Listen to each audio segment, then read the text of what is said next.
এখন থেকে আপনার প্রিয় সিরিয়ালগুলো ফ্রিতে দেখুন এক্সক্লুসিভলি শুধুমাত্র সান নেক্সটে। এখনই অ্যাপ ডাউনলোড করুন। বাসটা ঘুরতে গিয়ে তো পুরো একেবারে ছড়িয়ে গন্ধ ছড়িয়ে দিলি একবার। আরে আমার কি দোষ? মা কালীর দিব্যি বলছি, মাসি বলছিল চাটনিটা বানাবে, সেই জন্যই কানের গোড়ায় এমন একটা দেবো না নীলা।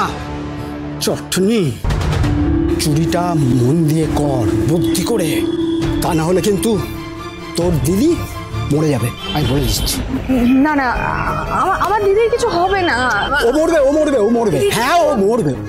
আর ওর এই মরার জন্য দায়ী থাকবি তুই। রায়বাড়িতে ঝোলালি আর এখানে এসে প্রথম দিনেই ঘাট ধাক্কা খাচ্ছিলি। একটা কথা বলে রাখছি শোন, তোরা দুই বোন একদিন একসঙ্গে মরবি। শোন, ঠিক করে ঘরের মধ্যে চোখ রাখ, কোথায় গয়না আছে টাকা আছে দেখ। মনে রাখবি ওই দীপু ছোড়াটাকে বাঁচিয়ে, মনে থাকবে তো?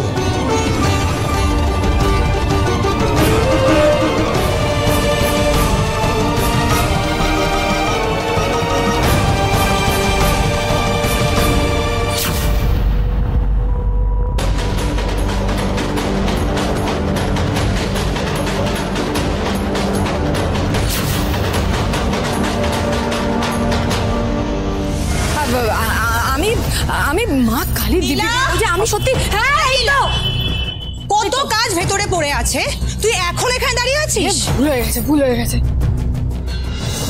নীলা, মানে মানে এই মেয়েটাই বাবাকে বাঁচিয়েছে? আচ্ছা, আপনি খপ করে ধরে নিলেন বাসটা?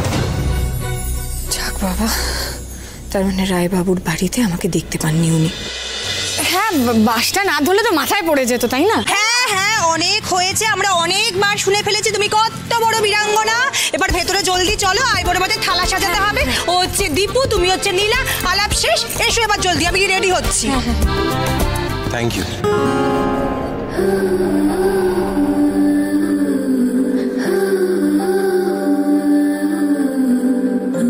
কি বললেন? থ্যাংক ইউ মানে ধন্যবাদ। আপনি আমার বাবাকে বাঁচালেন, এটুকু তো বলাই যায়।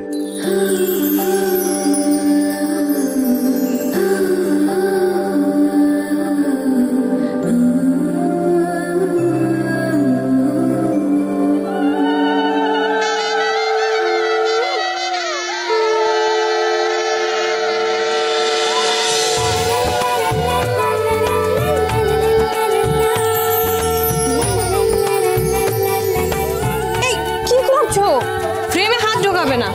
পিমনি আইবুড়ো ভাতের ভিডিও হচ্ছে, সোশ্যাল মিডিয়ায় দিতে হবে না।